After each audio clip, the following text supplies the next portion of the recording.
বেগম খালেদা জিয়ার অসুস্থতা কোনো স্বাভাবিক ঘটনা নয় বলে মন্তব্য করেছেন বিএনপির স্থায়ী কমিটির সদস্য মির্জা আব্বাস।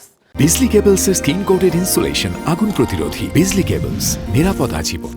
তিনি অভিযোগ করেন জেলে বন্দি থাকা অবস্থায় স্লো পয়জন দেয়া হয়েছিল। তার শারীরিক অবস্থা আগের তুলনায় একটু ভালো হয়েছে বলেও জানান স্থায়ী কমিটির এই সদস্য। দুপুরে ফটো জার্নালিস্ট অ্যাসোসিয়েশন কার্যালয়ে রূপসী বাংলা আলোকচিত্র প্রতিযোগিতার পুরস্কার বিতরণ অনুষ্ঠানে তিনি এসব কথা বলেন। মির্জা আব্বাস আরও বলেন, বিদেশে বসে আওয়ামী লীগের নির্বাচন প্রতিহত করার হুমকি কোনো কাজে আসবে না।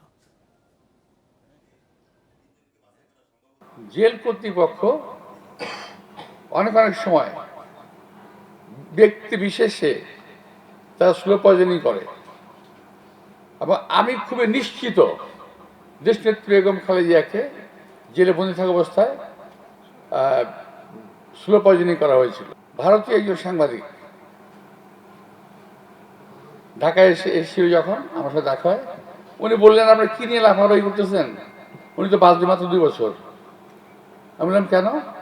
ওইভাবেই ডিজাইন করা আছে।